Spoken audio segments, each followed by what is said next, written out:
Oh my gosh. Hi. I just like to come in hot. Welcome, everybody. We are, by we, I mean me. It's just me. I'm Mike, Other Brothers Smurf. Welcome. We are talking today about all the games played at BGG.Spring 2024. I played 36 different games personally, maybe 40 odd plays total. There's a couple of, we played things a couple times. But 36 games, most of which were new to us, I should say, because there was a lot of like older games being played. We played a lot of like old Friedman Freeze games, just games in general from like 20 years ago. There's a lot of like early aughts games getting played, which was not like, a conscious effort or anything, but just something that happened. And I enjoyed many of the games immensely. So I was thinking, what would be kind of a fun way to do this is do like a cheeky ranking, just a quick cheeky rank of everything I played at BGG.Spring. So we'll go from 36 on up to 1. I'll make note of games that are ones that we've played before, but again, most of them were new. I want to say like 30 of the 36 were new at the minimum. There was really only a couple that were games that I taught to people that we knew before and stuff, which was really fun. So a lot of new stuff. Oh, sweet. Thanks, Ping Cord. Yeah, shouts out. Be in our Discord. You'll get notifications for when we go live and stuff, so you don't miss anything. What's up, B? Whoop. So like I said, this will be kind of like a rapid reviews-ish kind of vibe. And let's go ahead and hop right into it. So again, we're starting with my least favorite game that we played, on up to my favorite game that we played. Nick and I didn't play 100% crossover stuff, so I'll only be talking about things that I personally played. So there's a couple things like Spirit Island Nick played. You'll see it in our rapid reviews when we kind of wrap out the whole month of May. He'll talk about things like that at that time. But this will be my experience. So let's go ahead and start off with number 36, I guess. The bottom of the barrel. Boom! Let's see. It's right there. Oh, let me rewind it. Hold on. It's Star Wars Bounty Hunters. Oh, let me get this better. There we go. Star Wars Bounty Hunters is number 36. It wasn't that good. We had heard mixed reviews on this. There was most people who were, mid on it. A couple people who loved it. And so when we got a chance to play it, we're like, all right, well, we've at least heard highs and lows. What's up, Sisu? And figured we'd give it a go. So this is a card drafting game where you are bounty hunters and you are trying to catch, like Han Solo and Chewbacca and stuff. You're pulling bounties. And you are accomplishing this by drafting cards from these 4 different decks. You can, on a turn, you'll always draw 1 card to your hand from any of the 4 decks. You don't know what you're going to get, but certain ones are going to be, targets for a bounty. One deck will be bounty hunters, which are going to help you collect on a bounty. There's objective cards, and then these a droid deck, which will help you kind of accomplish stuff without having to lose as many points.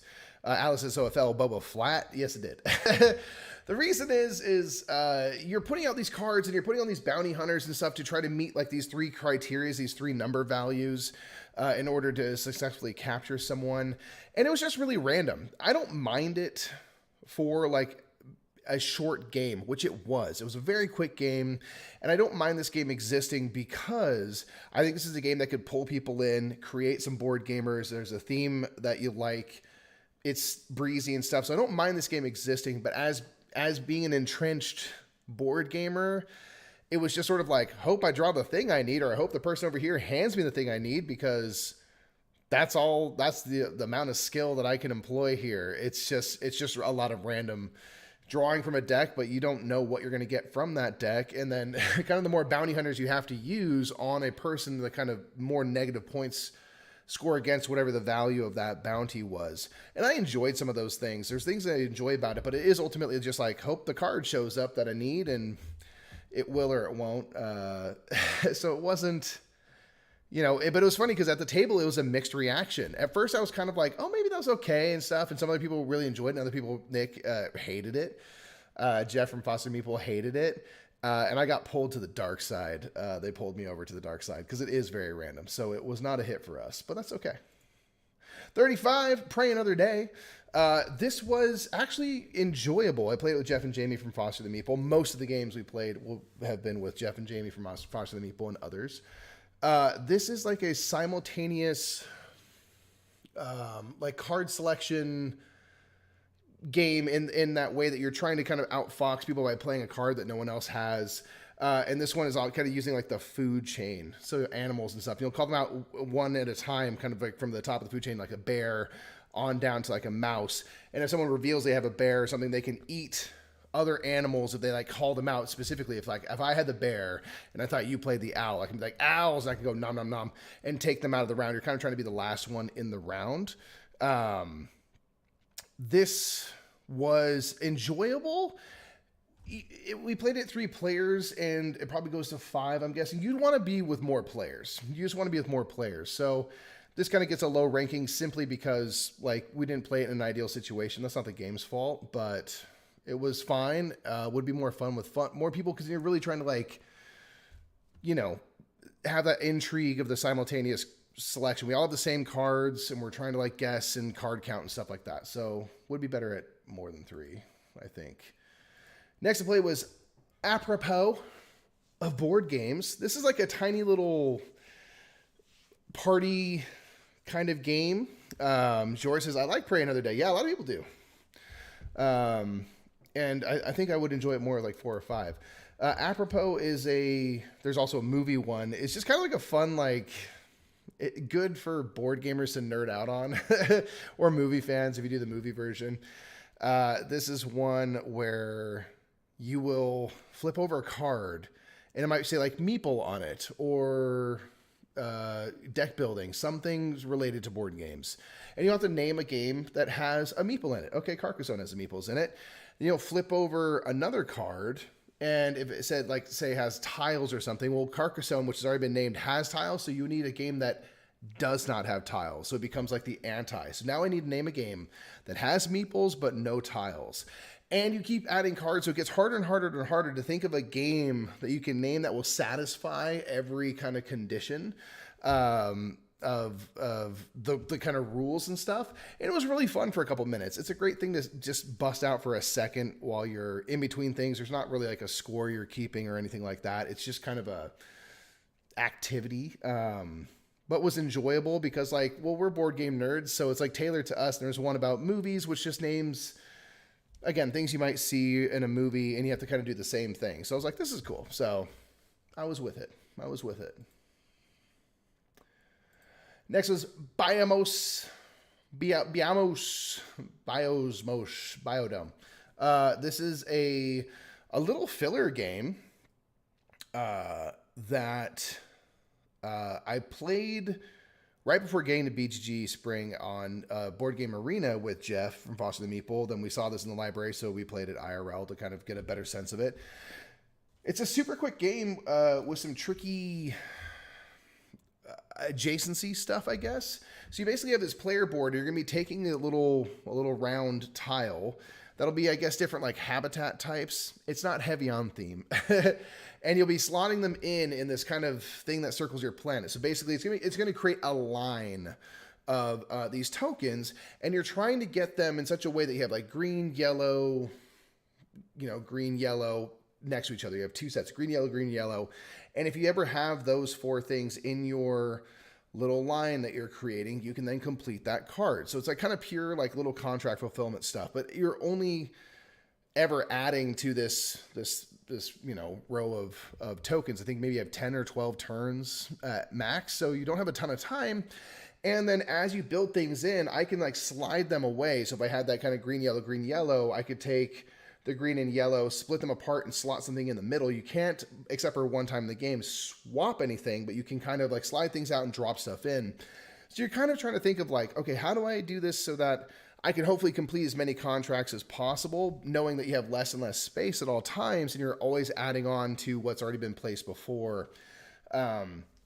we played with the basic map side, and you can flip over your player board to another side that seemed like it had a couple of like little ways you could have some mitigation of things that I thought maybe would be a little more strategic, and I'd be really excited to try that. So it looks like North Star is picking this one up and carrying it, which is cool, because I was like, oh, this could be, I enjoyed it just fine as a little filler, but I was excited by the other side because I think it would give you a little bit more to think about and would be interesting. But you have to kind of think and plan ahead, which was cool for like a quick little game.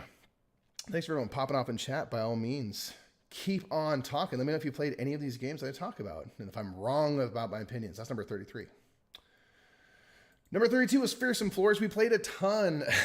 I guess we'll count. I'll keep a counter. I'm going to go right here. 1 Friedman Freeze game so far. We played a lot of Friedman Freeze games, a lot of older ones, Fearsome Floors being one of them. Fearsome Floors, I think we had a really kind of like edge casey strange game of this where it was just kind of really easy for everybody. Jamie crushed. This is a game with a great idea where you have this monster that you literally make with like these different cardboard bits. You can assemble like a Frankenstein monster. We had one that had like a top hat and an eyeball for a head. It was very fun. And this monster is going to go around and try to eat all the people as kind of efficiently as they can. They're just going to kind of move forward. You'll flip over a tile, says how far they move. And they can basically, if they can see anything, they'll just keep moving toward that person and eat them and try to eat as many people as possible. And you're trying to kind of manipulate your people, and you have these dual-sided tokens that'll have values like 1, and on the backside it'll be 6, and a 2, and a 5, and then a 3, and a 4. And when you move your people, however many spaces are showing on their tile, so if I move 6 spaces, for example, on my 6, at the end of their turn, they're going to flip over to their opposite side.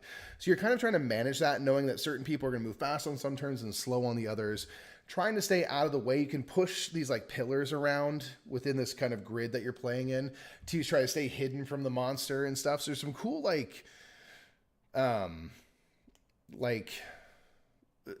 stuff with the visibility of the monster and what they can see.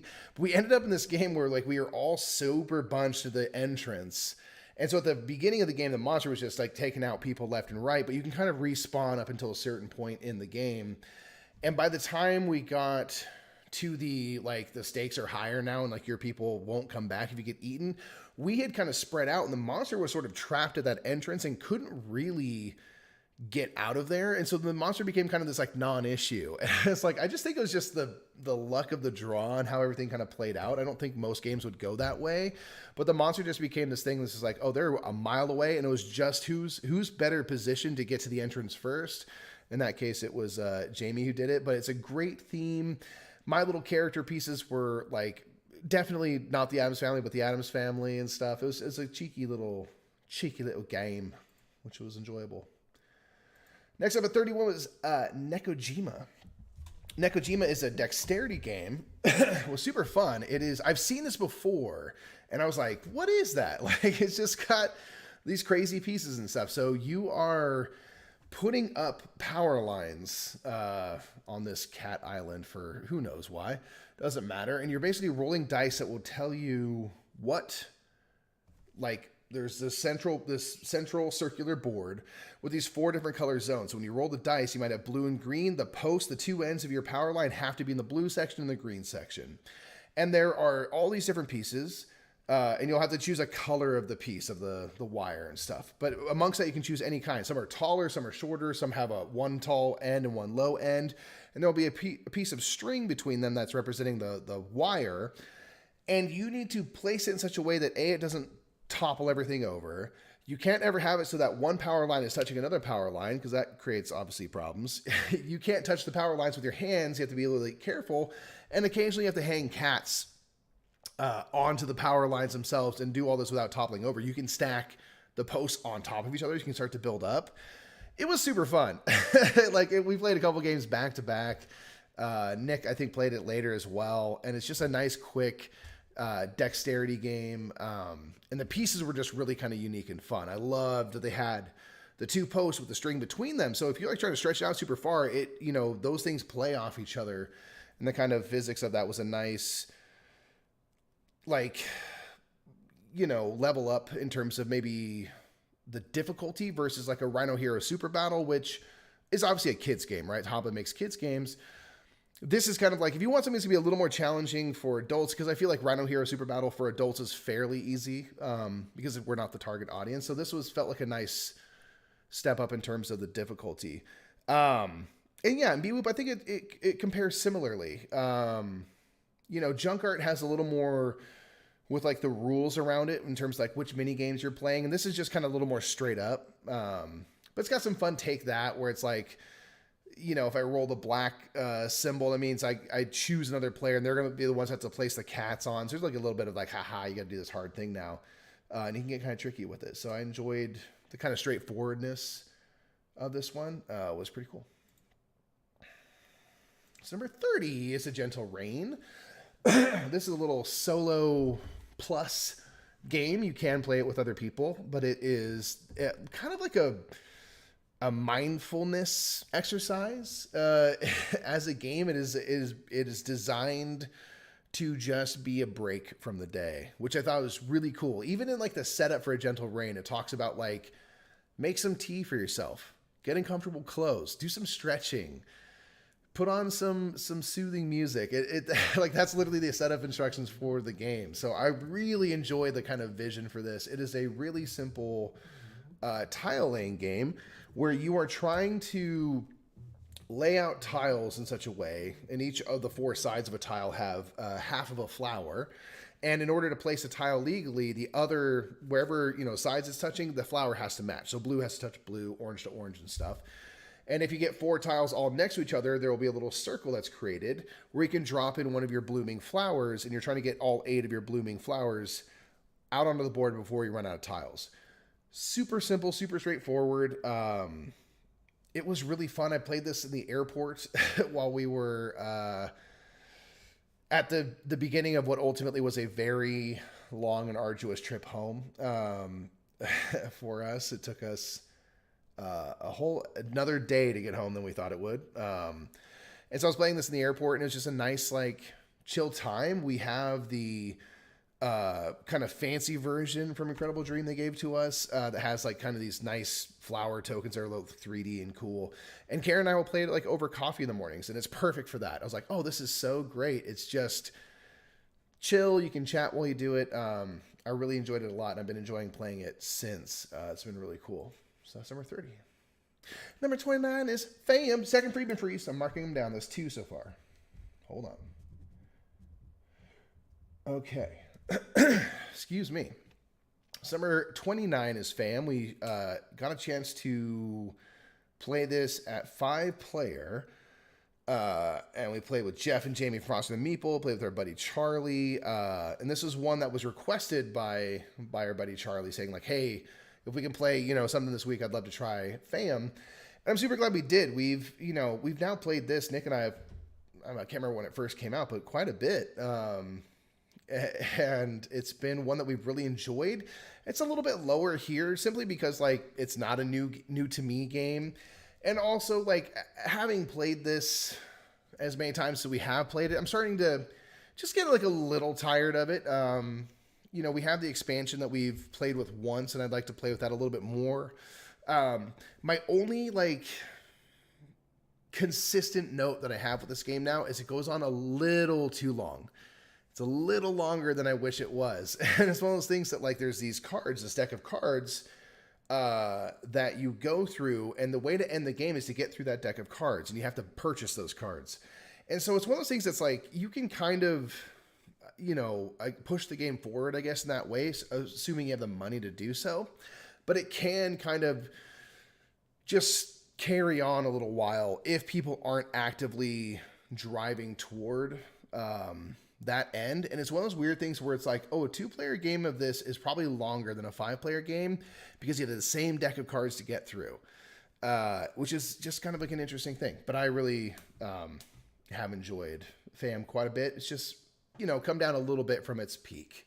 That's number 29. Number 28 is we played the Sushi Go Spin Some for Dim Sum game, Dim Sum, which is the newest iteration of Sushi Go, where you have this like little rotatable Lazy Susan with these circular cards in them that you see there. There's these different dishes. And you're doing normal Sushi Go stuff where you have like a little menu and you are putting, I think, 12 pieces around that as you draft them. And they all have kind of set collection stuff like you'd expect. These ones you want to have only even numbers. You know, if you have an odd number, it's not worth anything. Certain ones are like kind of contracts. And if you have the 4 plates showing on that plate amongst the rest of your dishes, you get 4 points. And on your turn, you have these chopsticks you can use because basically everyone will be pointed toward one of the little depots, kind of like Planet Unknown if you've played that. And for free on your turn, you can just take what's in front of you, or you can use a chopsticks, plop it into your depot, and then rotate the whole thing one click over in either direction. And what's kind of fun is like as you do that, and you can do that multiple times on a turn, assuming you have the chopsticks to do so. What's kind of fun is that means that when you come around to your turn, if like, hey, there's this, I'm happy with taking this dish, any chopsticks that are on top of it, I get to keep. So there's this kind of like cool closed economy of the chopsticks, which give you some mitigation that I really enjoyed. And it's just like one of those, if you like Sushi Go and its variations, you'll probably like this one as well. It's got a really fun, squishy bow piece. That's one of the dishes you get to take, and basically you can turn it into a spin to whatever depot you want. And we just kept stealing it from each other because it was very fun to play with. And a nice like stress releaser. But yeah, I was like, oh, this is cool. And it was trickier than I thought it would be to like accomplish your goals. So I was like, right on. I didn't have a ton of expectation for it, to be honest. I was like, okay, that was entirely pleasant. So the power of Sushi Go continues. All right, number 27, Coffee Rush. Coffee Rush was this game that I like had seen that cover and was curious about it based on the theme alone, but I didn't know anything about it. Like I was just like, I don't know. I like coffee theme games. What do you do? And so it might have been Ilya or Tyler from Cabre here on YouTube as well, who brought it over or mentioned it. I can't remember how we got into playing it, but I mentioned that like, I don't know what that game is, but I've always seen it. It's got kind of cool art and stuff. And they showed it to us, and it's this ultimately difficult game where you are, you're working at a coffee shop during kind of the rush. You are essentially, I guess, all at the same, coffee shop and trying to keep up with this never-ending demand of orders from customers. And so you're going to have basically on the side of your board different orders, and the longer they've been around, these cards are going to keep sliding down your board, and eventually, if you don't get them done, they'll go off on your board and be negative points for you. And when it comes to your turn, you have your little player piece in the middle board that shows different ingredients. And you get, I think, 3 movement, kind of orthogonal movement on a turn. And like as you pass by these spaces, they're going to give you different ingredients. You're going to need, coffee beans, water, cream, chocolate, like specialty items, different things like that to create these drinks. And as you collect them, you can be working on 3 drinks at a time. You're actually going to put them into these tiny little plastic, they look amazing, clear cups. And you're going to put your little amazing resource pieces into the cups to hopefully, complete these orders and stuff, which means they become a positive point for you. And stuff like that. And like where the kind of rush part comes in is that if I complete 1 or more orders on my turn, the next 2 players around the table, so the 2 players to my left, have to add customers equal to the amount that I completed. So if I complete 2 orders, the next 2 players are getting 2 more customers. And it keeps kind of passing down like that. So it creates this like, you're never going to be like, I don't have anybody in front of me. Like you're always getting bombarded with more people. As you're trying to think of like, how do I move around this grid as efficiently as I can to keep up with stuff as much as possible? Like which people are the furthest down that I can then work on. But again, you can only be working on 3 cups at a time. I enjoyed all of that stuff. This was one that I probably would get. I think there's an expansion out or coming for this game. I'd be curious. It adds like, I think, tea and cakes and things. So probably just makes it harder, to be honest. But this was one that it feels slightly, I guess it accomplishes its goal. It feels desperate where you're like, I can't get ahead. Like I'm falling behind, and you are going to have certain customers that just don't get seen to. So it's one of those games that's like, you're going to have failures. There is not going to be a perfect score here where you make it out without a scratch. So you have to kind of be into that. And it's not take that, because like, I'm just trying to complete my stuff, but it affects these players negatively. So there's kind of sometimes that feeling of like, if the two people before you each complete one or more things, I'm getting cards for all those players. So it might come back around to me and I have like 4 new customers. It can really cascade. So that was, maybe a negative, but the pieces and stuff, all of the little resources are amazing.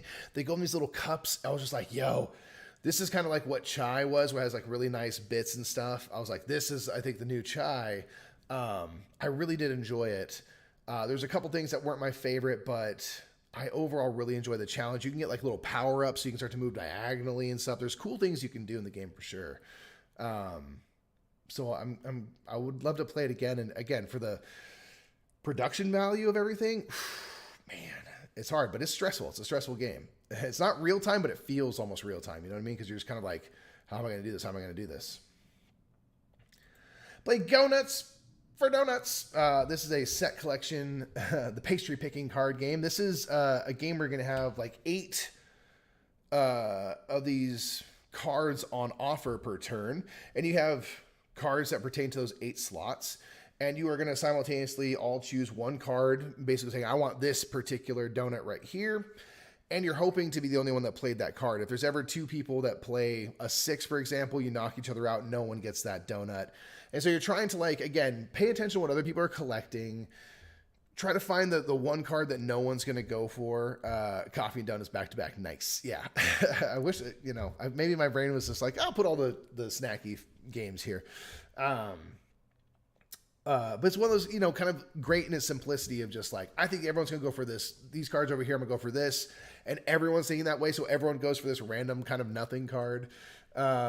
This game has some, again, fun set collection, kind of Sushi Go plus a little bit, where it's like certain things you want to have, the more the better, or specifically 3 of this type of donut, or all sorts of different things. You want to have the most donuts overall or the least. And there's a bunch of kind of like action cards you can get, and you draft them in the exact same way that are going to maybe allow you to steal cards from people, have you pass cards around, do various things, ditch cards from your collection because some of them are worth negative points. Kind of a lot of fun stuff. It was a really solid, kind of quick game with that really fun central tension of the trying to go where no one else is going to go. So I enjoyed it thoroughly. Plus, donuts are great. I played for Northwood, a solo trick-taking game. They've been doing everything with trick-taking these days. This is a solo trick-taking game, which doesn't sound like possible, but it actually worked really well. Linnea knows it. Yeah, it's been out for a couple years. I've only played it once so far on the kind of base most setting. So I definitely want to dig in and play some of the, I would assume are the harder difficulties, but this is a solo game where you are going around and having conversations with these various lords. You're going on kind of these little tasks, and there are going to be 8 tasks in front of you, each with a different lord. And basically, those lords are going to have a preferred conversation type, which will be the trump suit. And so you can win by playing the trump suit. Because you're like, I love talking about that. This is a go-getter right here. And you're trying to like win over these lords by hitting a certain number of tricks. 1. And they go from, I think, 0 to 7. So if I go to the person with 0, I obviously don't want to win any tricks. I need to win 0 to hit that mark to be able to score those points. And that's going to be a lot harder than like the 3 or 4 or 5, kind of those mid-range, where it's like, I could probably win like 3 of these. Those will be worth fewer points. The ones on the edges will be worth more points. And the way the trick taking works is kind of I guess, beauty in its simplicity. You have a deck of cards. I think you have, 8 cards or 7 cards, however many, in your hand, and you will simply flip over one of the cards from the deck, and that becomes what the lord you're dealing with has said. What number and suit they've played. And then based on your goal, if I'm trying to win a bunch of tricks or not and stuff, I will try to play, and win or lose or whatever with kind of standard trick-taking rules of having to follow suit.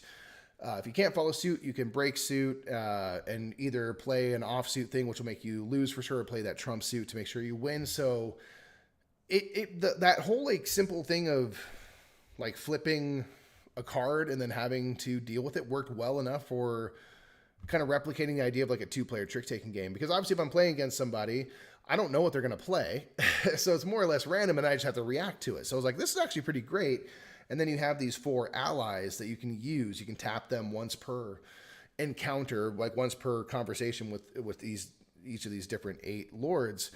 And they can do things like allow you to swap the lords around. So now they maybe have a different suit that you're dealing with as a trump suit. You can draw and discard some cards, all sorts of things. Then as you kind of win the favor of these lords, you can then swap them in for one of your standard allies to make use of their ability.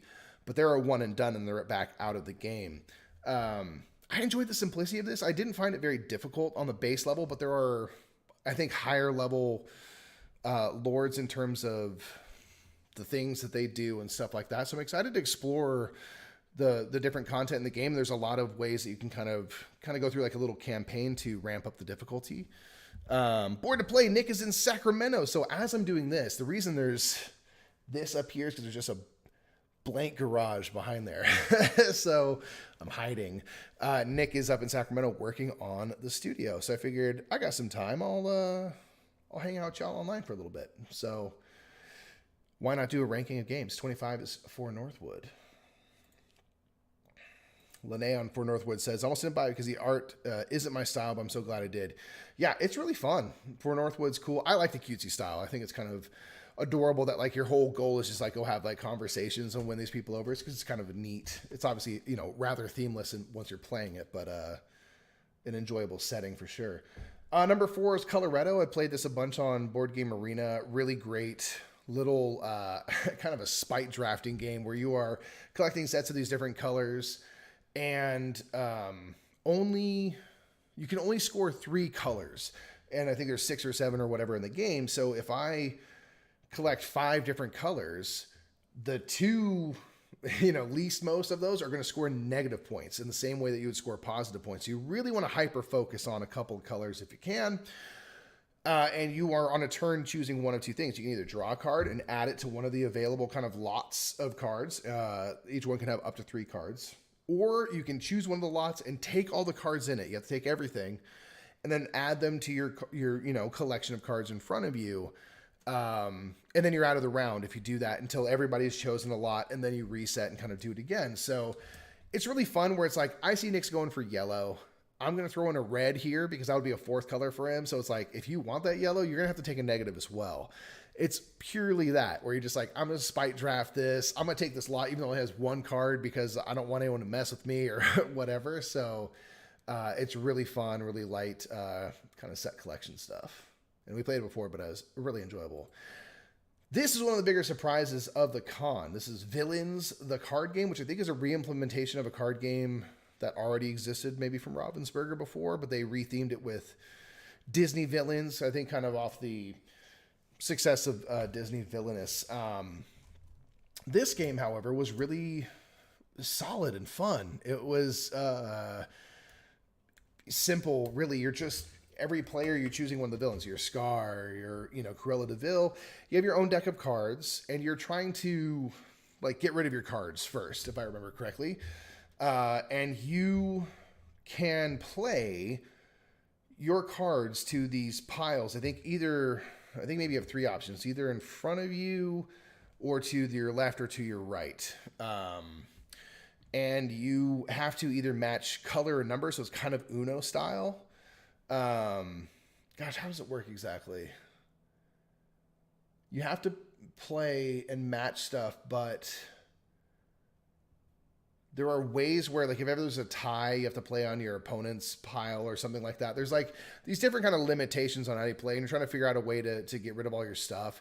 Then each villain has like some abilities you can do that are different from each other. So there's a little bit of asymmetry. And you're trying to kind of play out your cards cleverly and make sure that you can always legally play something so you're not kind of falling behind. It was something that, like, I was like, with the card play, I was like, this is actually pretty great. Like, it's solid, it's fun. The art and stuff is obviously cool. It's straightforward enough. Like, that's something that we always dealt with Villainous, which is obviously a very different kind of game than this game. But, like, there's just too much, like, uncertainty in the rules and stuff. And I'm like, you're aiming for, like, non-gamers, and there's a lot of confusing stuff in here. And, like, I do this for a living. Like, this game was much more straightforward and fun. And, yeah, really kind of like, this is actually super solid. And I just looking at this and stuff would immediately be like, well, I'm not going to give it the time of day. And I'm like, oh, I'm glad that I did. And I only tried it because other people said, like, no, this game is actually really good. And then Scott, who owns BGG, I think was the one who discovers, like, oh, this is based on a different game. It's like, okay, that makes sense then. That's like why it's solid, because it was not this game originally. But good retheme. Down number 22, Spots is something that I played before, but I picked up at a game store in Dallas because I wanted it IRL. This is a push your luck dice rolling game that's on Board Game Arena, where you have all these spotted dogs and, frankly, some that are just not dogs. There's cows and stuff. And you are trying to they'll have one or more spots for dice. And you need to have a match of the pips and stuff. And you got to cover those dogs, and then you can score them. You want to be the first one to complete 6 cards. And you're going to, on your turn, choose a certain dog trick to do where you can... it'll give you, a thing of like roll 3 dice, and then you can choose to roll 1 more die. And when you roll dice, you'll either put them on dogs if you can match their pip values, or you can put them into your little dog house. You're going to bury those dice. And if ever you have a total pip value of north of 7 on all of your buried dice combined, you go bust, and you lose all progress on incomplete cards. As well as all the dice out of your doghouse, and you have to kind of restart. So that's a really fun, like, thing to have to manage of, like, I really want to roll these dice, but if I can't place them on these cards, I'm already on a 5 in my, doghouse. I don't want to bust. You can use these little trees to re-roll dice, but you have to re-roll everything. So you're like, well, the stuff that I have that is going to be useful maybe would not become useful again. But it's super light and bright and stuff. And one thing I didn't really know, because I'm usually playing on BGA and just sort of defaults to like the recommended starter game tricks, but there's a ton of alternate tricks you can do, which will basically tell you like certain amount of dice to roll and things like that. It was rules for taking your turn. And that's really fun. I was like, oh, that could be really cool, because maybe this particular collection of tricks would create different opportunities to try to do stuff. So it seems like a lot in the game that's fun to explore. And it's just a cutesy, silly theme. So I really enjoy it, and I'm happy to own it. I played Mycelia. This is one of 50 mushroom games right now. This came out, I think, last year maybe, from Ravensburger. And it's a game where you have a player board, and you're basically trying to get your little gem pieces off of your player board and into this portal. You're trying to be the first one to do that. You're racing, and you're doing that by deck building. You're playing out cards and stuff that might give you the ability to say, hey, if you have a gem on a water space, you can move it 1 spot over or up or whatever. Or if you have gems on, like one thing I did on 3 different water spaces, you can just instantly remove them and put them on the portal and do different. I'm not dissing mushroom games. I'm saying there's a lot of them right now, which is just funny how just everyone's like at the same time like, this is what we need. But you're doing deck building and stuff and getting these different action cards and stuff. So it's kind of standard deck building in the way that you're going to get money, which is in the form of leaves, which I like, and then buying better cards and kind of pulling off these cool combo turns. So I really enjoyed this one. I thought it was really cool. The art is like really adorable and stuff. And I liked the kinds of things that you were doing with the card action. So this is one I would happily play again. Play some Captain Flip. I played this a bunch on Board Game Arena. I wanted to show Nick, who had never played it before. We played it IRL, and it's such a good game. We played it like 2 or 3 times back to back with different ships and stuff, and it's just solid. It's a really simple tile laying game. You're trying to fill these different columns on your ship, and you have this simple choice of like when you get a tile, you can see what's on the face of that tile, and you can either choose to place that, or you can flip the tile over to the other side, and you have to place whatever the other side is. And you don't get to know what it is until you flip it. So it's kind of that whole like, do I take what I know I have? Or do I flip it to see if I can get something better? And there are different characters on a ship that work different ways. The cook wants to, when you put it down, you get coins, which is your points for every other tile in the row, including itself. So you like hopefully are putting it down when you have a bunch of tiles. There's these gunners, which are worth 5 coins each. But if you ever have 3 of them, you get knocked out of the game completely. Different things like that. It's just, again, simple. It's like, do I take this? It's, you know, a bird in the hand, we're 2 in the bush. You're like, well, could be better, but I know this is decent. And it works really well. Great filler game. Just such a good game. Love it so much. It works great on BGA too. Number 19 is Nana Christmas Edition. Specifically, we, of course, like and have talked up Nana a lot. It's a memory game. You can also get Trio, which is the same game mechanically. It's a memory game. It's Go Fish, Gamers Go Fish, where you can ask people, hey, what's your lowest card? And they reveal their lowest card. Oh, it's a 2. Hey, you over there, what's your lowest card? Oh, it's a 2. That's cool. Hey, third friend, what's your lowest card? It's a 3. Shoot. I didn't collect all 3 of the same number. I lose the challenge. If you do get all the 3 of the same number, you get to put that down. You're trying to collect 3 sets first. The Christmas edition works the same way, except for I think the even number cards like 2, 4, 6, 8 have these little present symbols. And so if someone completes a set of those cards, everyone takes their entire hand and passes it to the person on their left or right. I can't remember if it always goes the same direction or what. You pass your whole hand. And so this was one that when I first heard about that, I was like, oh, I don't know if this can be like not great or whatever. It was so fun because then you're like, I know, if I can remember, mostly what this person has because that was my starting hand. And so you get this like little different information and you're gaining new information by like what everything, you know, just gets handed to you is. And so I really enjoyed that little twist. The Christmas theming and the art is really fun. And it's one that like, if you got this version, you could just ignore the presents if you didn't want to add that. It would be no problem whatsoever. So I was like, oh, now I want the Christmas edition. So I have the options. Plus the art is super cute. And we already love Nana, so it was no brainer at 19. Atlas, probably the Christmas edition, because it's got the same like weird animals, but they're just in like fun hats. So it's like, I'll probably go Christmas edition. I maybe would play it a little less often just because of the Christmas theming, but it's pretty choice. And it's the same goofy animal art. So it's like, you can't go wrong. I played Null and Nchtig. I think Null and Void in English. It's an Amigo card game. We played a couple of these. Played a lot of kind of small card games, actually, older card games. Hit me up when there's Halloween edition. Linnea, how dope would that be? Like little people dressed as bats or something. This is a trick-taking-ish game where you are playing cards. You don't have to follow suit. And whoever has the highest number played collects all the cards. And when you collect the cards, you are going to put them into piles based on their color.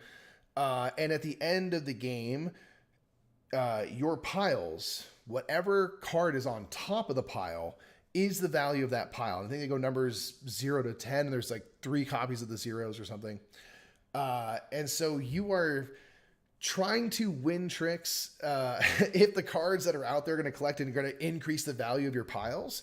But if you have like an 8 and a 9 and stuff, well, I don't want another yellow because it's going to suck. And so people are trying to dump off the zeros and stuff to mess with your piles and stuff. So it's really fun. Again, it feels like trick taking. It's not classic trick taking in the sense you have to follow suits, but that's also the fun of it because you're like, cool, I'll dump this like little 0 green in here and like Sure, why not? Mess with your piles. If you ever have like two greens in the same trick, they go in order on your pile. So the first one played goes down, then the next one. So you can someone play. I start off with a 9. Someone leads off with a 0 or whatever. They're like, cool, you just covered up your own 9, you idiot. And you can be really mean to each other, which is fun. I liked it a lot. Continuing on with Friedman Freeze, number 3. Hold on. Let me mark it down. This is 5 cucumbers or Fünf Gurken, which I think they're definitely supposed to be pickles, I think. I mean, that seems the vibe. I guess they are on the vine there. Fünf Gurken or 5 cucumbers is another trick-taking game where there's only one suit, pickles. They're all pickles. And you are kind of like ladder building, sort of.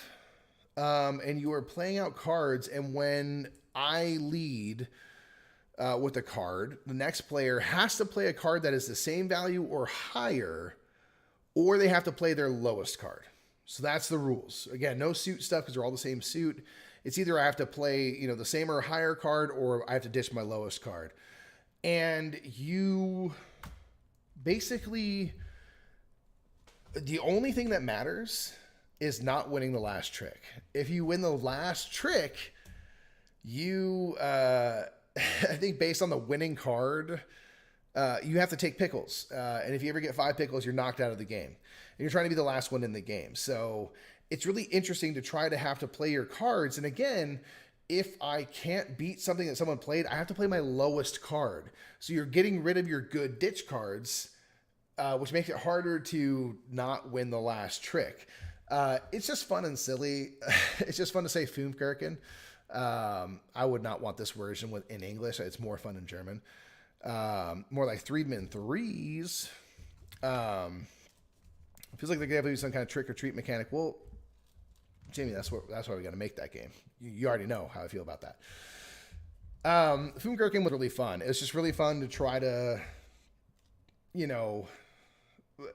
I would always try to, if I was leading stuff, not play my highest cards and try to hide so that people would think, oh, they don't have any more 14s. I'm like, yes, I do. And I think the 1s or the 0s, whatever the lowest number is, basically makes you take double pickles. So that was very fun to be able to hit somebody with at the very end, like, there you go. Here's your double pickle. Yeah, so it was really enjoyable. I liked it a lot. Number 16 is Surfosaurus Max. This is one that we know, and our buddy Charlie actually gifted us a copy of Surfosaurus Max, which is cool. They're retheming it, which is a mistake, obviously. This is the best theme ever. Just surfing dinosaurs in some sort of acid-filled world. Let's turn the oceans orange.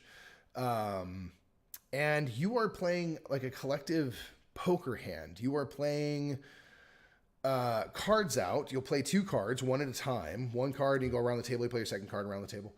And you are trying to make sure that one or hopefully both your cards are amongst the cards that make up the strongest poker hand between all the cards played.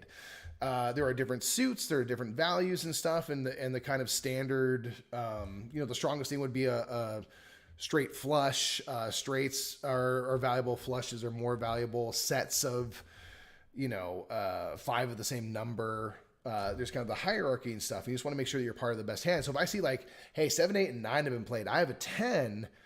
Well, let me get in on this straight. And then someone plays an 11, or whatever the high, I think it goes up to 12. But the thing is, if you have a straight, say it started at 4, 5, 6, and we have 7 and 8 now, and I play a 9, that low end card, that 4 is now booted out. It's not part of the strongest hand because high card does break stuff like kind of standard poker. So you're trying to make sure you have you're playing a part of the, a part of having the strongest hand. You get to collect those cards for points. It's really fun. It's just like a super weird theme. And famously, Nick and I put this on our Essen anticipated list because this is just a hilarious cover. And it's actually a really fun game. And I did not expect to ever play this, let alone to play it, enjoy it, and now own it. and happily so. So shouts out to Charlie, man. That was very kind of you.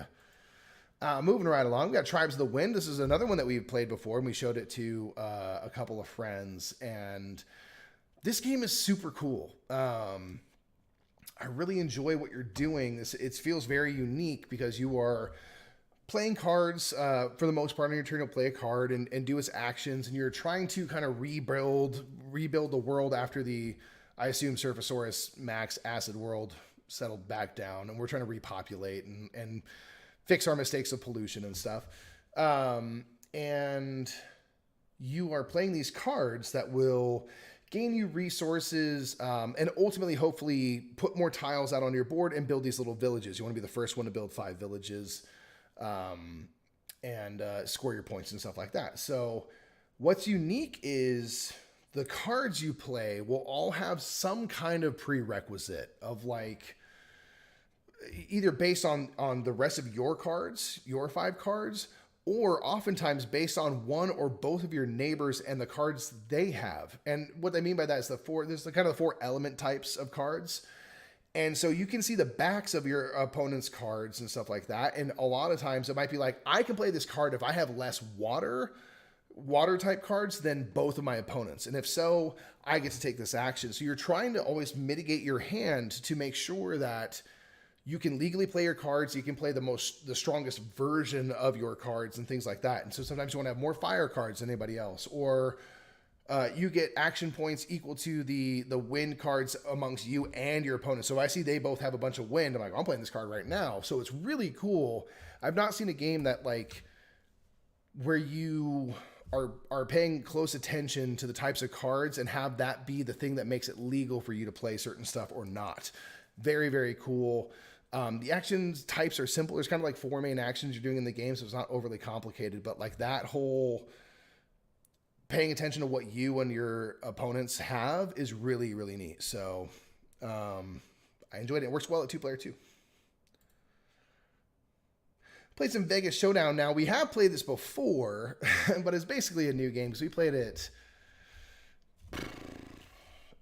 in 2017, maybe a long time ago, when we were first kind of doing our own game nights and stuff, way back when we were like just starting this whole adventure. So Vegas Showdown is a kind of a bidding game where you are bidding on tiles. If you have the highest bid, you get to collect this tile, and you're adding it to your very nice piece of paper board, literally folded with a big ass crease piece of paper board, which they've never fixed. And I think there's a new version that's coming out. I just don't trust them to fix it and just make a board, just make a nice little player board. But this represents your hotel / casino. So you have all these spaces to place your tiles out, and it's kind of standard tile placement stuff. Except for one end is representing kind of the entrance to your hotel. One end is representing the entrance to your casino. And there's a middle section that can accommodate any and all types of attractions and stuff. So again, if it's a hotel side, only hotel things can go onto the blue mark spaces, and casino is orange, I think. And you're kind of trying to fill out your casino with different attractions and amenities. So slot machines and, a sports book lounge and restaurants and a buffet and stuff. And these are going to give you increases in your income, increases in your kind of population, people visiting your casino, and points, your fame. So you're kind of trying to balance all these things. And when you have those 2 markers for your kind of money and your people, whatever of those markers is lower is going to be how much money you get every round to then bid on spot. So when you go into the bidding phase, I can be like, I want this tile. But someone can go and put their marker down on a higher value spot, saying, I'll pay that amount to take this tile. And then I can you get your marker back, and I can either go back to that spot on another higher space or go to a different space. And basically, once we are all on our own tiles, we then proceed by paying and collecting your tiles and stuff. So it does like auction bidding well, where like I don't like standard round and around bidding, which most games don't have because I just don't think it works great, or it's just not that fun. But the way you put your marker down, you get it bumped out and you have to go place it somewhere else or outbid is a fun way to do the kind of bidding. And there's just kind of fun tile placement stuff. So yeah, is good. Tangram City. This is a new Uwe Rosenberg tile laying game, so you already know I'm interested. Tangram City was really fun and interesting. So obviously Uwe Rosenberg is fairly synonymous with like polyomino tile laying games, having made Patchwork probably the most famous of them. And this is continuing on the journey of that, but now you're using tangrams, which is something that I didn't know about until recently, but they're just like really strange, non-standard shapes that are all kind of angular and whatnot. And they are all double-sided in this game. One shows kind of like buildings, residences, those red ones there. And then the other ones are green spaces, like parks and stuff. And it's important that you try to balance. And as you place stuff out, you're going to be creating whole squares. Sometimes it'll be like a half and a half come together, make a whole square.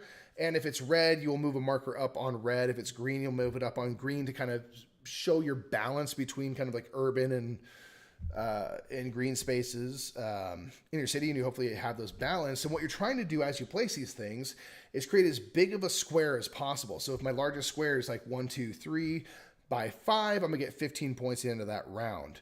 And the way it works is you're all going to get a card that'll show one of the shapes. And we will go in order. Everyone will reveal their card one at a time, and everybody has to add that shape, or you can ditch it if you can't place it or don't want to. And you'll add it. So you have like every round an idea of like one of the shapes that'll come out. And like, okay, I know it's going to be this weird triangle pyramid thing. Cool. So you can kind of plan a little bit, but you're ultimately going to get a bunch of other cards from other players. So you don't know the full amount of what's going to get built. I enjoyed it. I liked that the tangrams are like weird and like you're trying to figure out like how is this going to fit, and like these things slot together in ways that you just don't think will match, and then they do. And again, I made a new park area with these two little half park pieces and stuff like that. And then the balance at the end of the game will make you lose points if you have like a bunch more of the red than green. So it's like a nice little extra stitch. So again, if you like Uwe Rosenberg tile laying stuff, you'll probably like this one. And if you don't, it probably won't change your mind. But I liked it a lot because I like those games.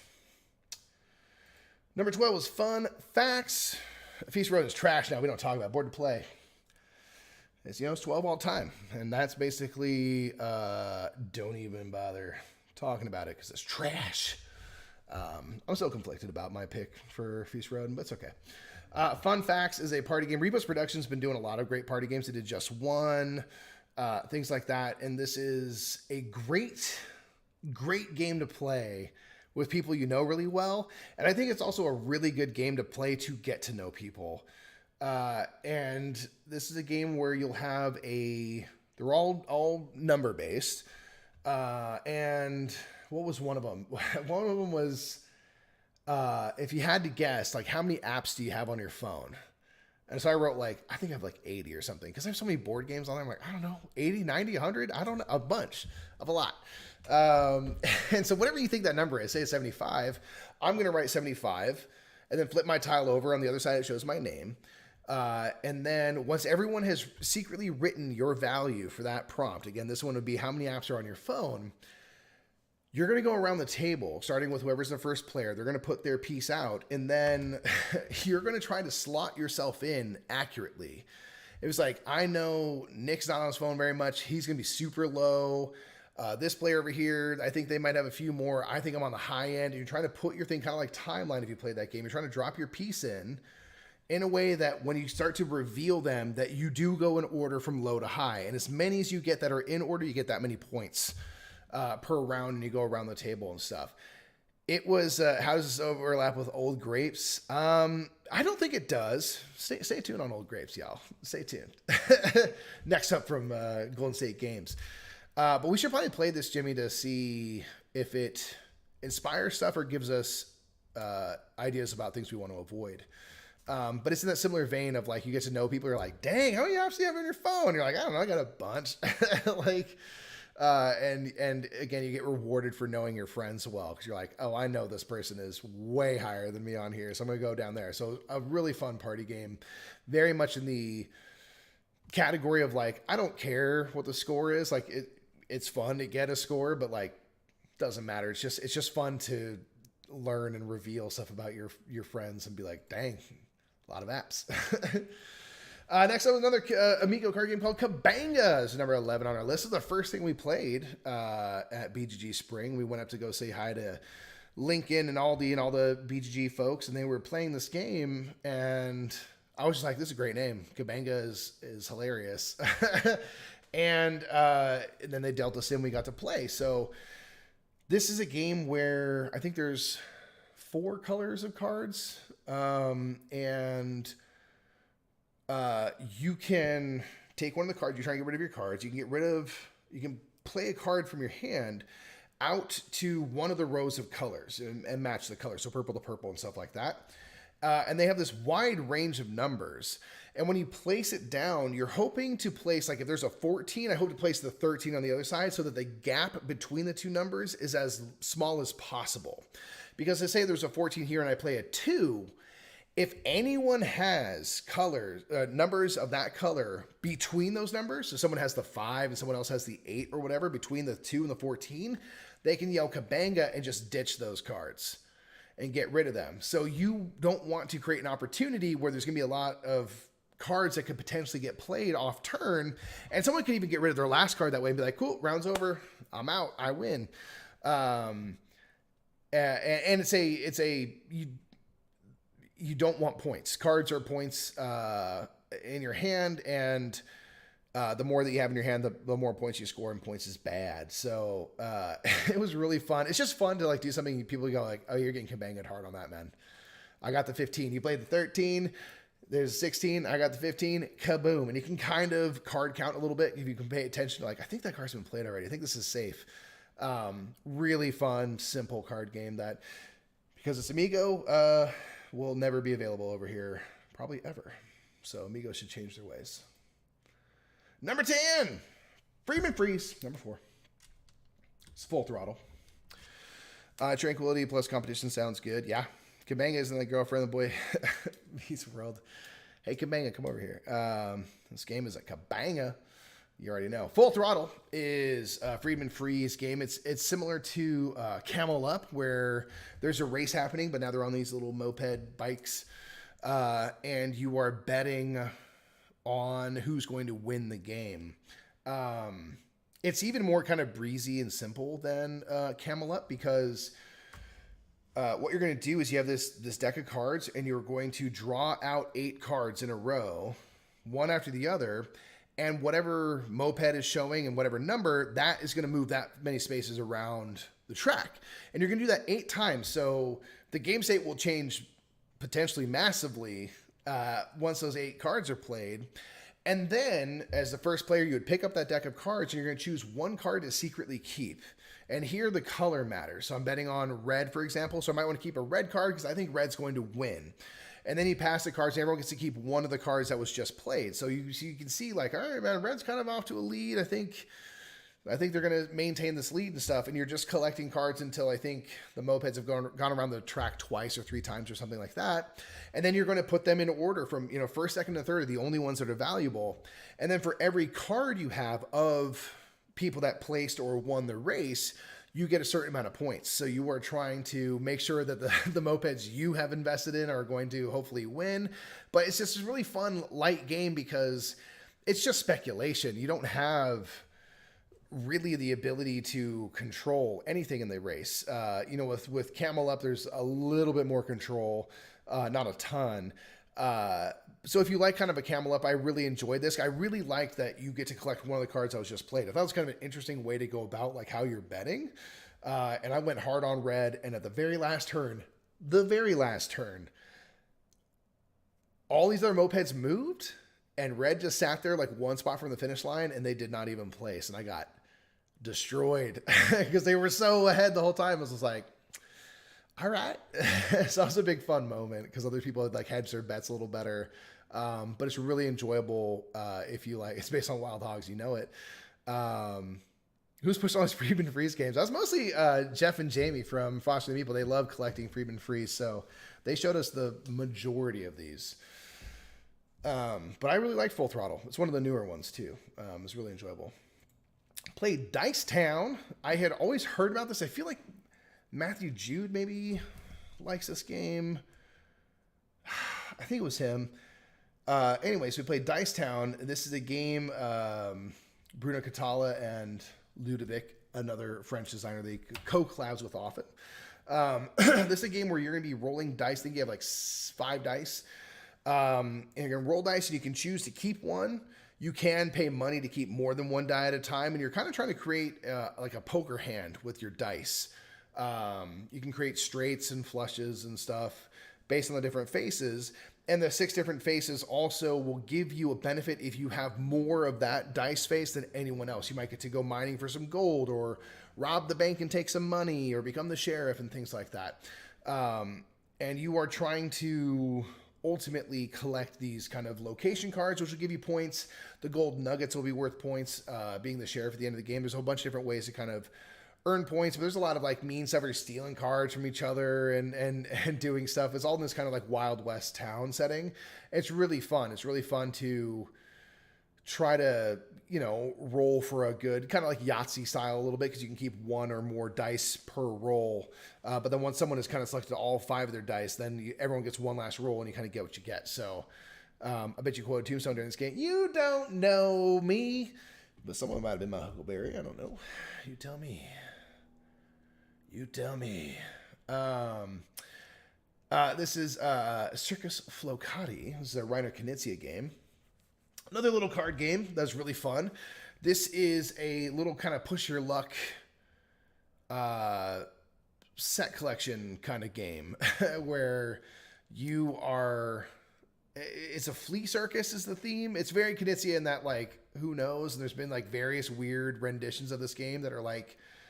This is kind of like a really cute, I think it's the Korean version. And the art's kind of cute, but there's been ones where there's like real flea heads on like strange, just the art's like bananas. AOR to Circus Flohcati from the 25th Century bundle. I don't remember how much it was, but it was super cheap. I didn't know that was part of the bundle. Maybe I'll have to see if I can add it on. Maybe? It's probably too late. This game is really fun. Yeah, so you're kind of pushing your luck where you can draw out cards to this row. And so long as you don't draw the same color twice, you're good. But if you ever draw the same color a second time, you bust, and that last card goes away, and you don't get to collect anything. Instead of drawing a new card, you can just collect one of the cards that's out there in that kind of main display. There are cards that allow you to steal cards from people and do different things, and you're just trying to collect... I think it's another one where like the most valuable of a color, and there's 8 colors or something like that. The most valuable of a color will be the thing that's worth points to you. Anything that, repeats of the same color aren't worth anything, but you can take 3 cards of the same number and put them down in front of you as a set. That'll be worth 10 points. So if you have like 3 2s, you're like, well, those aren't very valuable, but if I can turn these in, now I have a 10 and I have higher values of those colors anyway. So you're trying to draw out the right thing. I think 7's the highest number. So if you know people have 7s, you're like, I'm going to try to steal from that person, try to take one of their 7s and stuff. I really enjoyed it. And it's got this like cute little flea circus theme, or horrifying if you have different versions. Wine Cellar, which is coming out from 25th Century soonish, next year maybe. I think maybe it's on Kickstarter now. There's like a bundle. You can get Wine Cellar. It's got the Vincent Du trait art. I say that for Jimmy's sake. And this is a game where you are collecting a wine bottle. I think you get 8 in the game total. You're collecting a wine bottle each round, and you are doing that by bidding with one of the wine bottles in your hand. And if you have the highest value wine bottle, you get first pick of the ones that are on offer. And then the things that you bid with last round become the wine bottles on offer for this round. So there's that kind of fun, like, I want to make sure I get this into the market so that I can hopefully get it on the next turn, because you're trying to then collect these wine bottles. There's a few different things you're going for. You have like a little secret objective, which says wines from this country are each worth like 4 points for me. Wines of this style are worth blah, blah, blah points for me. And then each of the wine bottles, when you get them, you can either put them on top or on the bottom of your kind of ever-growing collection.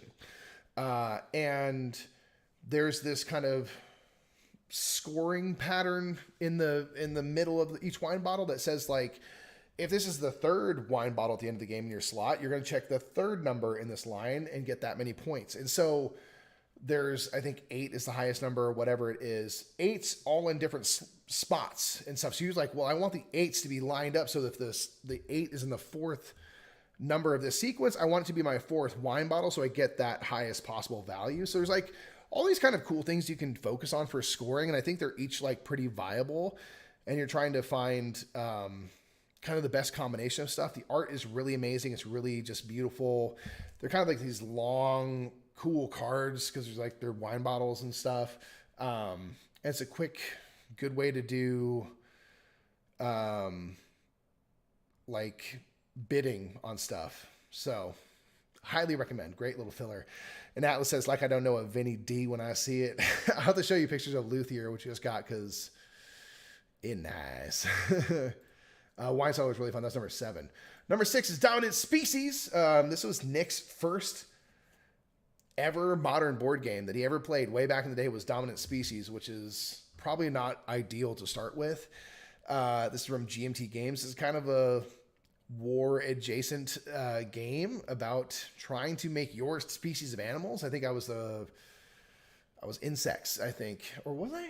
Or was it reptiles? Doesn't matter. You might be reptiles or insects or mammals and different things. And you're trying to make sure that your species survives and stays and thrives really as this kind of ice age is spreading out across the lands. So everyone has their own faction, your own type of species and stuff, and you are choosing with your little workers and stuff different action spots to go to, kind of worker placement style, and then those are all kind of built out on this big, several rows of action and stuff, and then you execute them in order from top to bottom. So you're trying to make sure that you get certain things in place and pay attention to, I want to do this action because then I have an action set down here where I want to make sure that these things kind of set up this action down here, and you kind of execute them procedurally down the row.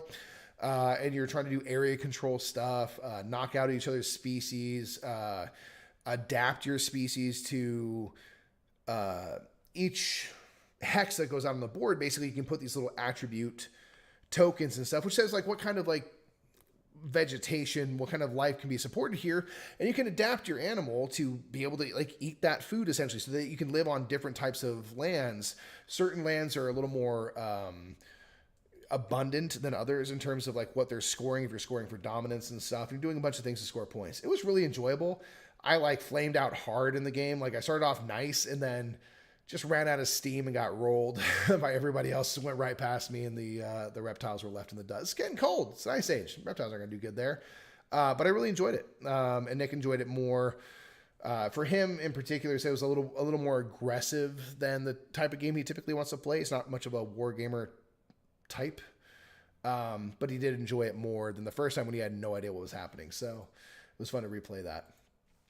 Freeman Freeze, number 5. Fast Sloths.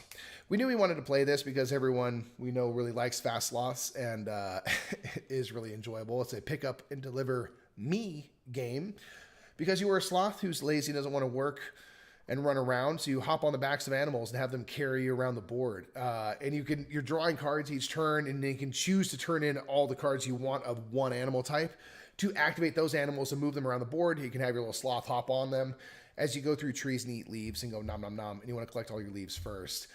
It's just really fun and silly and whimsical. And BGG.com were like, Freeman, FreezeCon, got him. It's just fun. I like the way the different animals work. It is actually like a tricky puzzle of a game to move efficiently, get your sloth around. So I like that it's actually challenging. Like, and you can work, and the orangutans like throw you, and you can kind of chain them together and just like throw your sloth from orangutan to orangutan. There's a dolphin that only moves with the water, but they can move super fast. There's a lot of like cool stuff you can do in a game that is just such a silly theme. So Fast Sloths keeps on ripping. So good. Number 4 is Harmonies. It's that new hotness. This is, people are like, it's a Cascadia killer.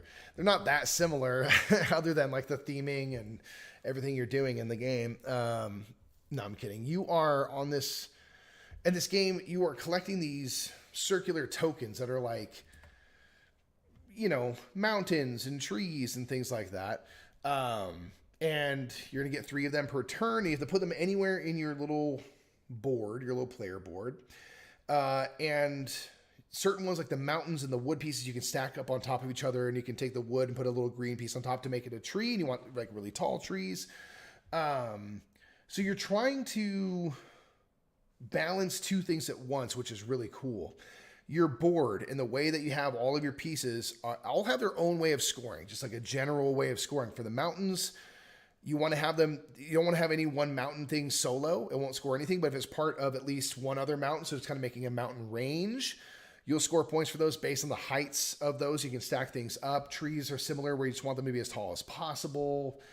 The yellow pieces, you need pairs of them around, and you can score that way. But there's also these animal cards that you can score that are going to have their own specific conditions on them, saying that you might need, a tree that is one or two tall, so it has like one brown piece and a green on top. And for every meadow that you place around that tree, you can put a cube out from the animal card themselves to like have completed that habitat, I guess, for that animal to thrive in. So there's that as well that you're trying to balance. And once you mark that as done, you put a little cube on it, so you can't build on top of it then and stuff. So you're trying to like get these animal cards and complete them, because the more times you put cubes on them, the more and more valuable they become. And you're balancing that with the kind of like the natural way that they score those mountains and stuff. And those things might not go together. So you're kind of in that great like balancing two different things that are kind of opposite of each other at once. I really enjoyed it. It's super beautiful. The productions, Libellud does just like really nice productions. They're just like really solid.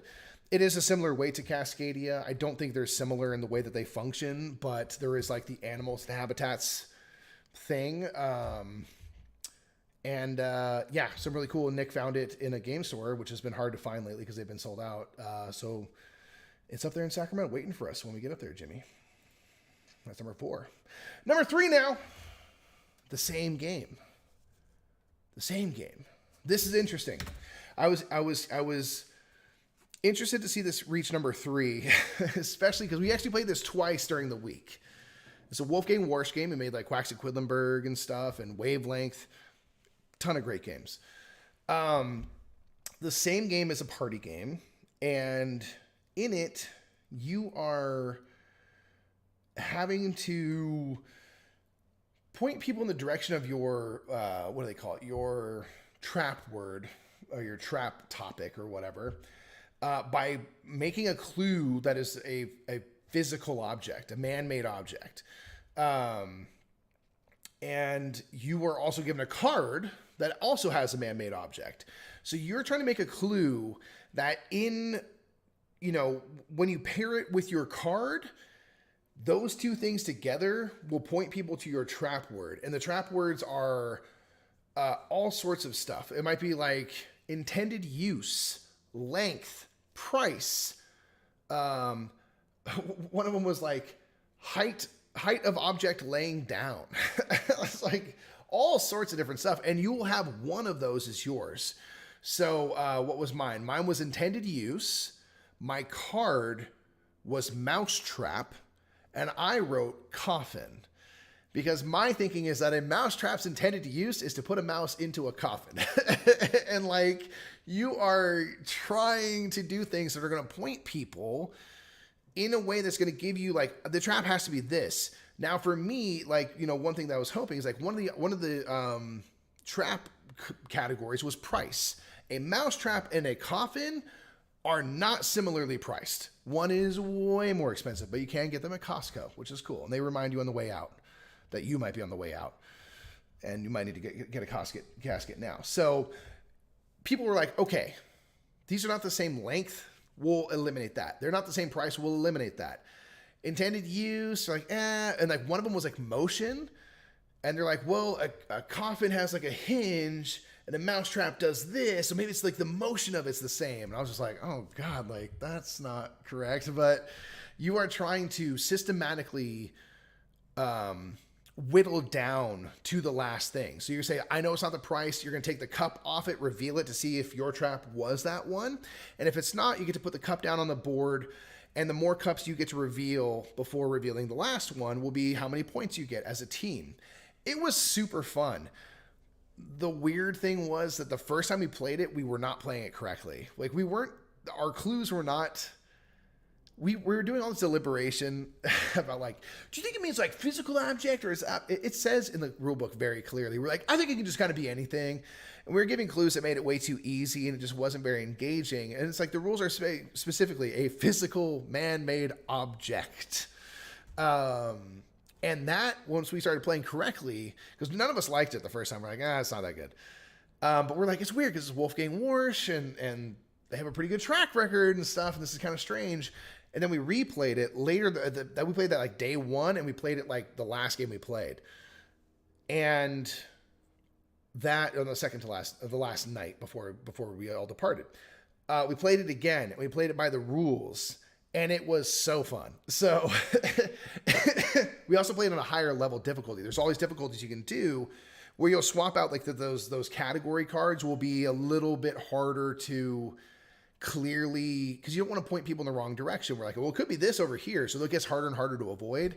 I really, really enjoyed it. It wasn't the same game the second time. Yeah, I already know it. Boop, boop, boop. What up, crookie? But I really enjoyed the same game. It was so fun. But it was one of those times where like after the first play, I was just like, nope, moving on. And the person who owns Board Game Geek and throws the con was saying, hey, at that last night, he's like, have you played the same game? We were all kind of like, yeah. And I was just like, I was the first to say like, I don't think we played it right, guys. Like, I really don't think we were playing by the rules. It turns out it's more fun when you play by the rules. Who knew? Moving on, number 2. Baby, you already know. This game is not new. It's not new to me, but it is a banger. Grand Austria Hotel, so good. Like we're blessed to have the job we do where we get to try so many new games. This whole list has almost been completely comprised of new to us games. Many games that are not new, but new to us. Grand Austria Hotel is just an all-timer. It's an all-time game. So it's fun when we do have the opportunity to replay games or replay our favorite games because you get to experience that joy over and over again. We're like, man, this game is so good. And I played so well in it. I crushed Horde. Played against Jeff and Jamie from Foster Meeple and, so good. When is this going to hit BGA? They have their rolling right. The full game must be coming to Board Game Arena soon. I can't wait. It's so good. So it's number 2 because I'm like, it's all time. It's an all-time great. So here he goes. But there is one gaming experience which topped them all. I actually played this twice, and it is unexpectedly Cuba Libre, a proper war game. Kind of like Baby's first war game, from what I understand, but it was my first war game, so it was a perfect game to play. So Cuba Libre is a war game. It's all about Castro's insurgency. Right there in 57 to 58, as it says just there. GMT Games is known for making these. This is the coin game, the second one, I think, in the series, of which there are many now. And they are all based on historical conflicts. And in Cuba Libre, you are playing as one of 4 factions. You are the government, the Cuban government, who's trying to suppress the insurgency and push down Castro and make sure that they maintain support and control of the people. You have Castro and them who are rising up, and you're trying to sway support away from the government and to the opposition. That's your kind of main way of winning the game. You have the Directorio, which are basically the students in the area who are trying to disrupt things in their own way, but they're trying to bring stuff to neutrality. They kind of don't want either side to win because they're kind of like, what's one like dictator versus another? And then you have the Syndicate, which are just running casinos and like trying to make a bunch of money. Like that's their whole vibe. And it's sort of that in the early game, the Syndicate and the government are sort of working together. Like there's things that they can benefit each other. And similarly, the Directorio and then Castro and folk are more aligned, but in the end, you each have your own individual goals, and you do want to be the one that comes out on top. So there's this kind of fun, like loose alliances and stuff that you're pulling with people. It's very much event based, where there'll be an event card each turn that will benefit one of the 4 factions greatly and might really be negative for one of the other factions. And each round, 2 of the factions are going to get to activate at most. And it'll go in order based on the event card. That'll dictate the turn order. And certain folks might not be eligible from the last round, so they can't even go anyway, and blah, blah, blah. Anyway, what's kind of interesting is there's this simple 6-action grid, which a lot of these games use, where if I'm the first player this round and I choose to take one of the actions, I'll choose one of those 3 rows and put my worker, my player piece, in the first spot of that row. Taking the action, it might be the event, it might be doing a special operation somewhere in Cuba. There's these different provinces and stuff, and you're trying to do things like, if you're Castro, who I played as first, you're trying to get guerrillas out onto the map, build bases, and start to do actions and stuff to bring support over to your side.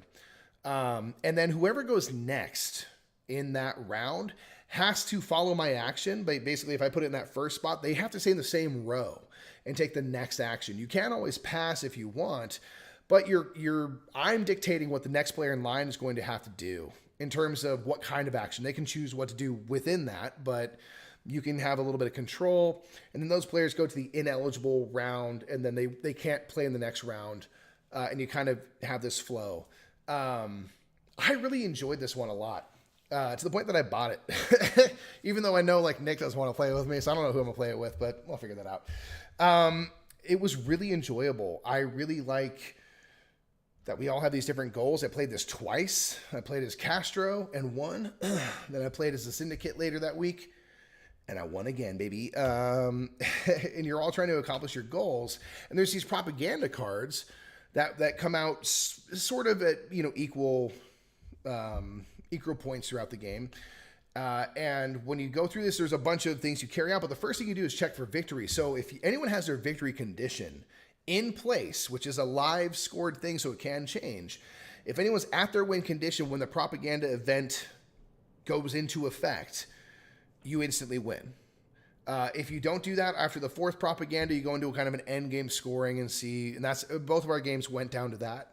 But you can win the game early if you get yourself in place and then a propaganda card comes out. Now you know what round you're in, what event is currently on offer, and you know what's coming out next round. So you will know that the propaganda round is coming. And if you have the win condition, people are gonna be gunning for you. and that happened a couple times where Jamie as the Directorio was gonna win 100% midway through the game. And it's unfortunate, but everyone goes what can we do to disrupt this? They're go over here. If you attack this person, then and Jamie didn't win because I attacked her people. And then that same thing happened to me later in the game, but I did win on the kind of end game tiebreaker. I really enjoyed it though.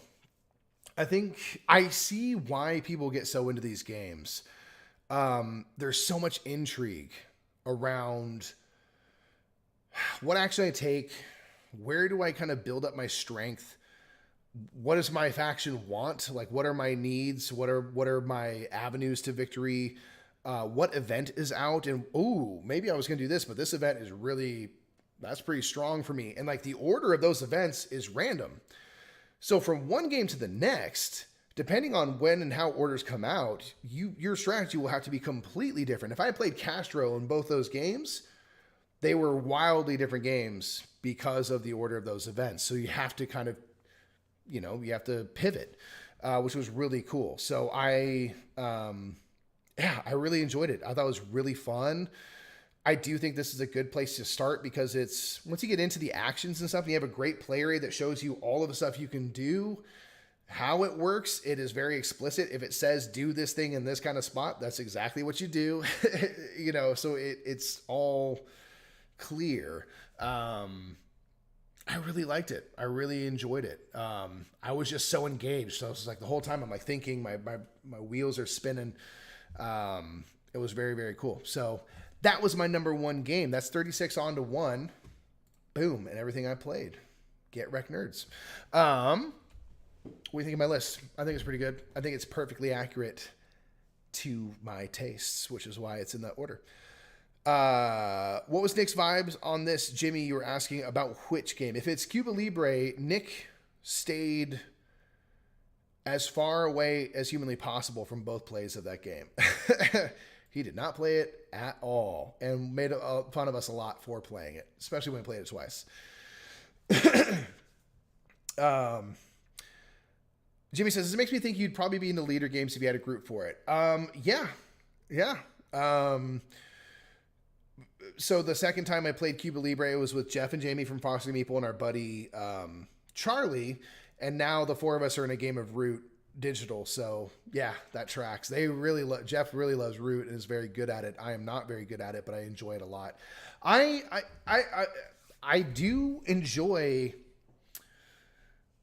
those kind of war games more than I thought I would, because I'm not a conflict heavy person, but I feel like, this is a situation where it's like, this is the game. Like, this is what you were supposed to do. I don't like games where I can go out of my way just to be petty and mess with you because I'm like, well, I don't want to do that. I just want to build my farm or whatever. But if it's a game like this that's designed to push you in that direction, and I know that I'm signing on for that, then I can get into it. So it's been a fun, discovery, I suppose, about I don't mind this so much. It's cool to try to figure out, how do I make the strategy with this faction, if it's woodland creatures or whatever, how do I make this work, and how do I exploit these opportunities? Root, you really have to be ultra aggressive in, that's the nature of the game. So it's even more. So Cuba Libre is more intrigue than anything. You're definitely taking people out, but it's really more about positioning and stuff. And I really enjoyed that, the strategic nature of how do I do this and sway opposition and get support going toward me and stuff like that. So that was very cool. So anyway, that's my rankings, y'all. Thanks for hanging with me. It's going to be a quieter month this month, just because we are moving next Friday, which is not that long from now. But Nick is hard at work in Sacramento on the studio now. We'll be doing some sort of vlog update on the construction process and stuff. Nick's putting that together now. So that'll come out this month. At the end of the month, we're going to do our top 10 games of the year so far list. So talking about things that were in that kind of first half. So before we get into all the convention season, it's fun to celebrate and give the flowers to those games that came out in the earlier part of the year before they kind of get buried by all of the releases of Gen Con in essence. So we'll do that. Jared down here says the same for me. I really like Root, but I think part of it is my kids really like it. Oath, not so much. Yeah, that's fair. Yeah, Oath didn't really work out so great with our group, but hey. Oh, cool. Bobby says, speaking of Cuba Libre, shout out to Jim Fitzpatrick, artist of the game Inish, who also made the Che art that everyone knows. That's so cool. We can find a way to support your aggro side and sack. I'll find some people to play these games with. I'll find it. Fun fact, woodland communism is a very underused theme. For now, we're gonna that's a niche we can fill ourselves. Thanks so much, everybody. Yeah, we'll see you on the other side of the move. There might be another video or something coming out before that, but if you don't hear from us, just check us out for shorts and things like that. And, we'll be back at it real soon. So thanks so much for joining, everybody. Catch y'all next time. Bye.